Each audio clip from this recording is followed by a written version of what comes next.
الحمد لله رب العالمين. أشهد أن لا إله إلا الله وحده لا شريك له، وأشهد أن سيدنا ومولانا محمدا عبده ورسوله، صلى الله تبارك وتعالى عليه وعلى آله وأصحابه وذرياته أجمعين. أما بعد، فعن أبي هريرة رضي الله تعالى عنه قال قال رسول الله صلى الله تعالى عليه وسلم: إذا مات الإنسان انقطع عنه عمله إلا من صدقة جارية أو علم ينتفع به أو ولد صالح يدعو له، أو كما قال عليه الصلاة والسلام۔ معزز علماء کرام، بزرگوں اور بھائیوں، اور جہاں تک یہ آواز جا رہی ہے ہماری مائیں اور بہنیں،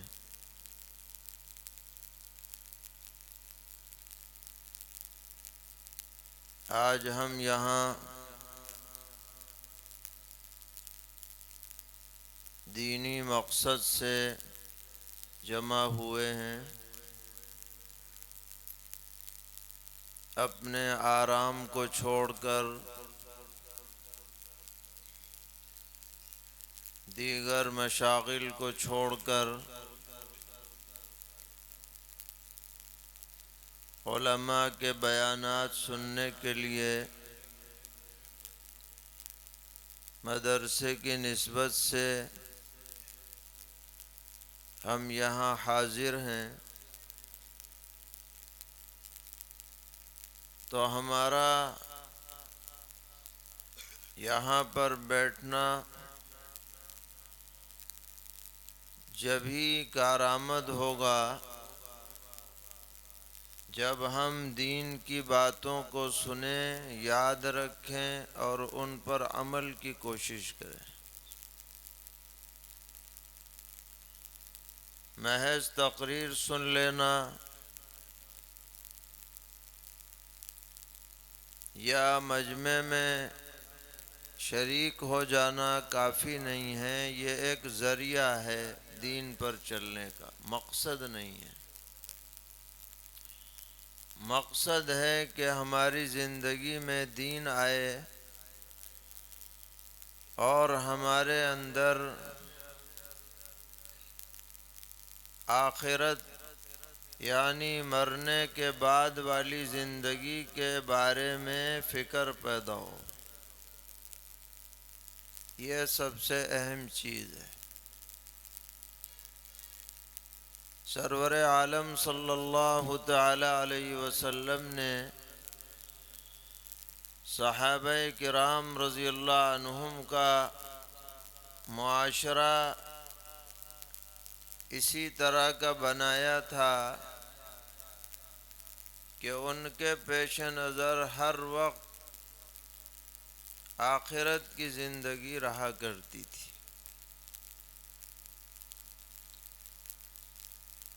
چنانچہ ایک موقع پر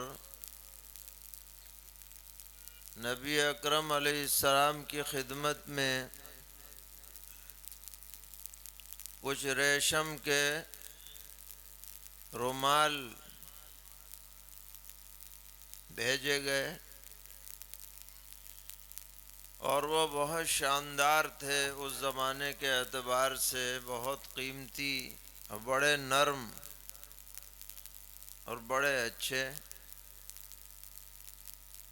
تو جب وہ مجلس میں پیش ہوئے تو پیغمبر علیہ السلام کی موجودگی میں صحابہ کرام رضی اللہ عنہم نے ان رومالوں کو چھو کے دیکھنا شروع کیا کہ بھئی یہ تو بہت عمدہ ہے، شاندار ہے، بڑے بڑھیا ہے۔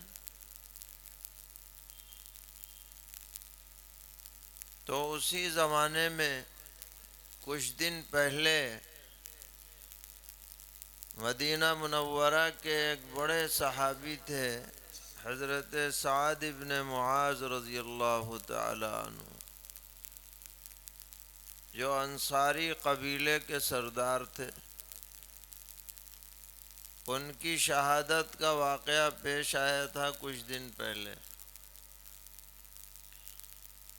تو پیغمبر علیہ السلام نے جب یہ دیکھا کہ صحابہ کرام رضی اللہ عنہم ریشم کے کپڑوں کو بہت توجہ دے رہے ہیں اس کی طرف، تو آپ نے ایک جملہ ارشاد فرمایا کہ لَمَنَادِيلُ سَعْدِ بْنِ مُعَاذٍ فِي الْجَنَّةِ خَيْرٌ مِّنْ هَذَا،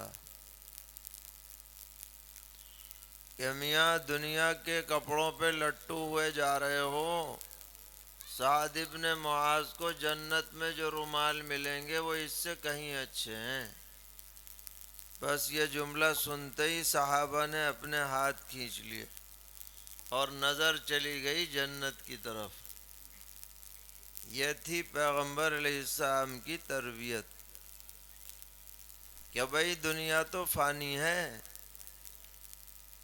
یہاں تو جو بھی چیز ہے نہ تو اس کی رونق باقی رہے گی نہ اس کا وجود باقی رہے گا۔ دنیا میں تو ہر چیز کو فنا ہے، تو اس پہ کیوں لٹو ہوئے جا رہے ہو جو فانی چیز ہے؟ ارے اسے مقصود بناؤ جو ہمیشہ باقی رہنے والی ہے، اسے مقصود بنا کر دنیا کی زندگی گزارو تو یہ دنیا کی زندگی کامیاب ہو جائے گی۔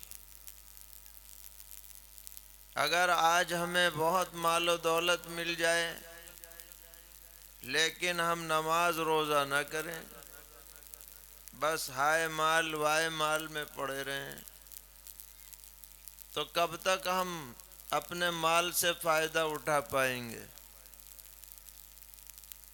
زیادہ سے زیادہ جب تک زندہ ہیں جب تک اٹھا لیں گے، حالانکہ ضروری نہیں ہے کہ پوری طرح فائدہ اٹھا بھی لیں زندہ رہتے ہوئے بھی، کیونکہ آدمی کی جب عمر ہو جاتی ہے تو بہت سے آزار پیش آ جاتے ہیں، امراض پیش آ جاتے ہیں، تو ساری چیزیں ہونے کے باوجود بھی آدمی استعمال نہیں کر سکتا۔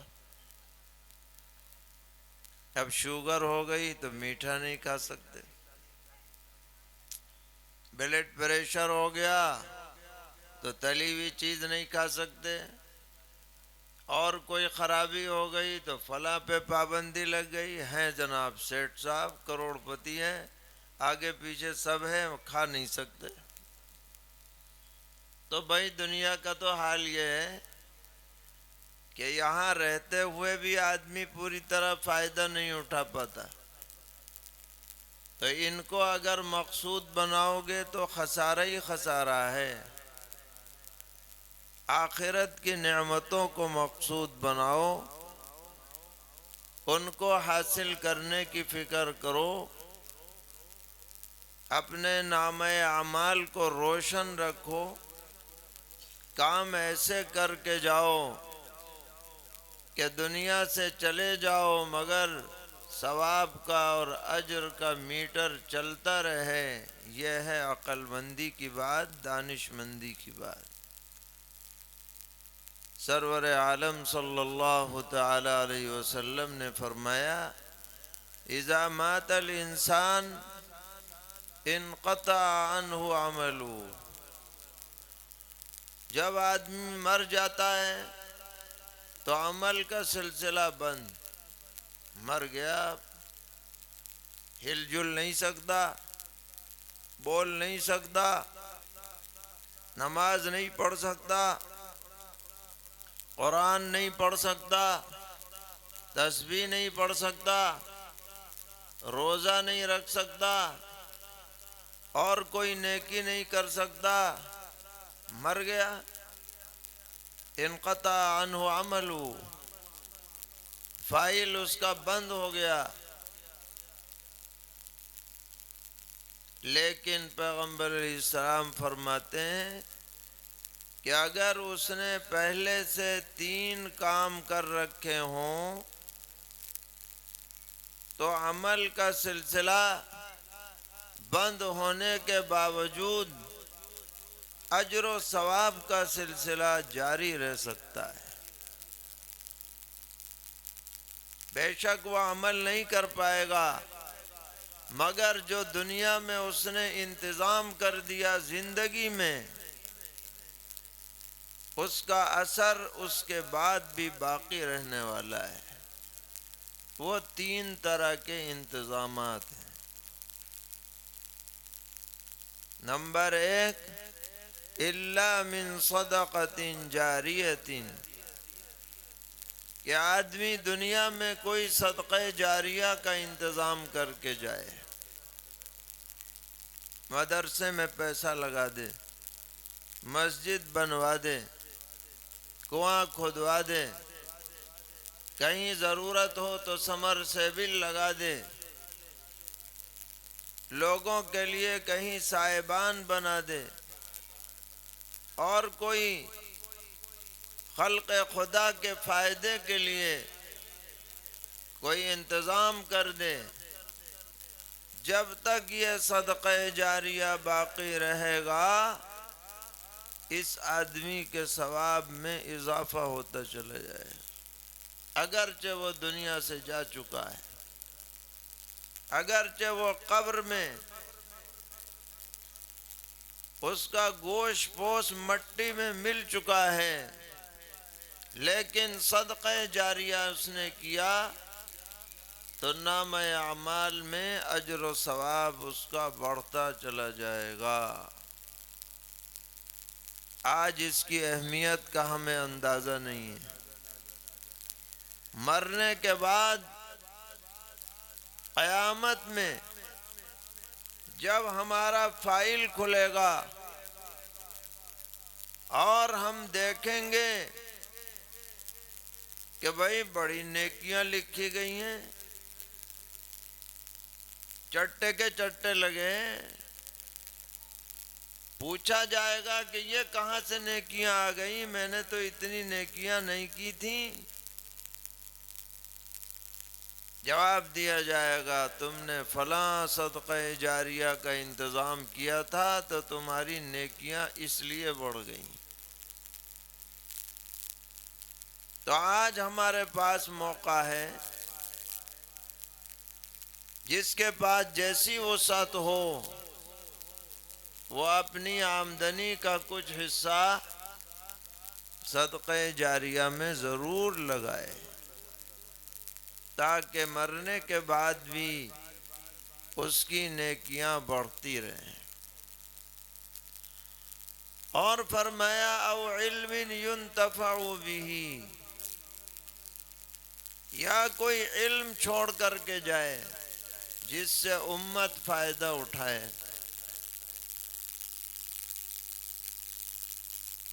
حافظ بن جائے، عالم بن جائے، مفتی بن جائے، پھر اس علم کو آگے جاری کرے، بچوں کو پڑھائے، مسئلے بتلائے، کتابیں لکھے، مضامین لکھے، جب تک یہ تسلسل علم کا باقی رہے گا اس آدمی کو، عالم کو، مفتی کو، حافظ کو، معلم کو اللہ تعالی اجر و ثواب سے نوازتے رہیں گے، اور اتنا بڑا ثواب ملے گا میرے بھائیوں کہ دنیا میں اس کا تصور نہیں کیا جا سکتا ہے۔ لوگ افسوس کریں گے، حسرت کریں گے جب اس ثواب کو دیکھیں گے کہ کاش کہ ہم بھی ایسا کچھ انتظام کر کے آتے تو ہمیں بھی ان نعمتوں سے نوازا جاتا. او علم ينتفع به. اور تیسرے نمبر پر فرمایا او ولد صالح يدعو له، یا نیک اولاد چھوڑ کر کے جائے جو اپنے والدین کے لیے دعائے خیر کرتی رہے. یہ بڑی اہم بات ہے. اگر ہم نے اپنے بچوں کو، اپنی بچیوں کو دین پڑھایا، قرآن پڑھایا، دینی معلومات دیں، تو یہ بچے اور بچیاں ہم اگر دنیا میں نہ بھی رہے تب بھی یہ ہمارے لیے ضرور دعا کرتی رہیں گی.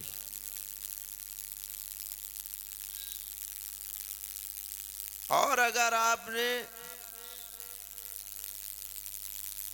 قرآن نہیں پڑھایا، دین نہیں پڑھایا، اور اعلیٰ سے اعلیٰ تعلیم دلا دی، ڈاکٹر، انجینئر، اوورسیئر، پائلٹ، فلاں فلاں بنا دیا، مگر قرآن نہیں پڑھایا، تو میاں کوئی گارنٹی نہیں ہے کہ یہ بچے بچیاں ہمارے لیے دعا کریں. جب قرآن پڑھتے ہی نہیں تو ایصال ثواب کہاں کریں گے؟ آج کل لوگ سمجھتے ہیں کسی کا انتقال ہو جائے چلو بھائی قرآن خوانی کروا لو، اور بہت سی جگہوں پر تو مدرسے کے بچوں سے کروائی جاتی.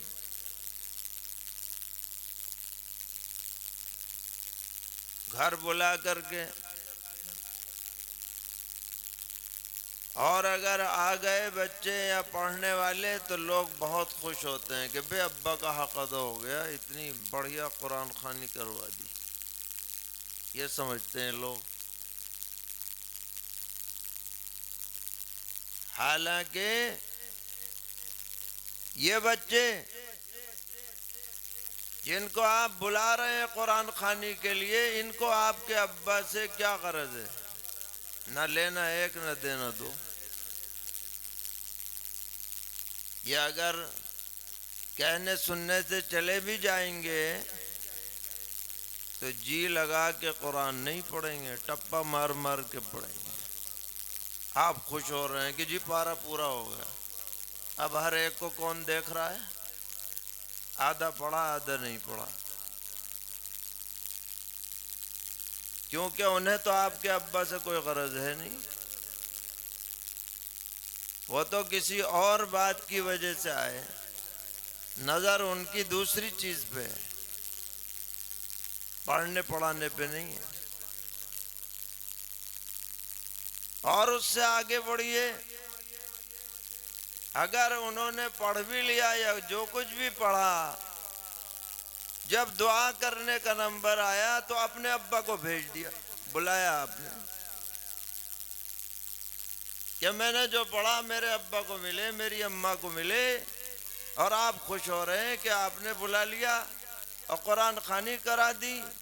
کوئی گارنٹی نہیں ہے کہ ابا کو پہنچا کہ نہیں پہنچا.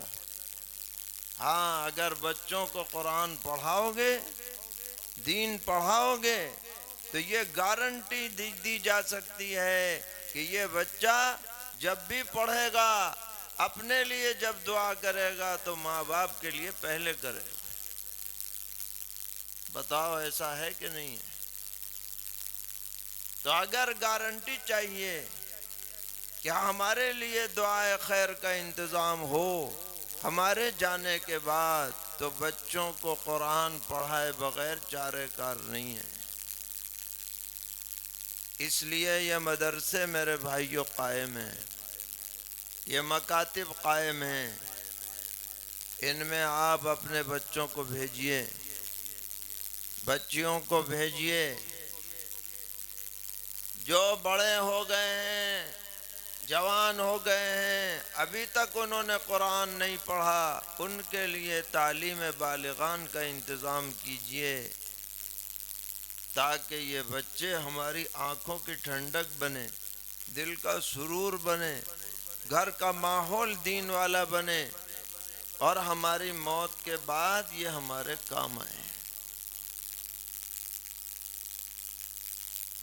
ان مدرسوں کو باقی رکھنا، ان کو چلانا، ان کو آباد رکھنا، یہ ایسے ہی ضروری ہے جیسے ہماری اپنی ذاتی ضرورتیں ہوتی ہیں۔ یاد رکھیے، آج جو ہم مسلمان نظر آ رہے ہیں، مسجدیں آباد نظر آ رہی ہیں، دین کی چہل پہل نظر آ رہی ہے، یہ انہی مدارس کی برکت ہے۔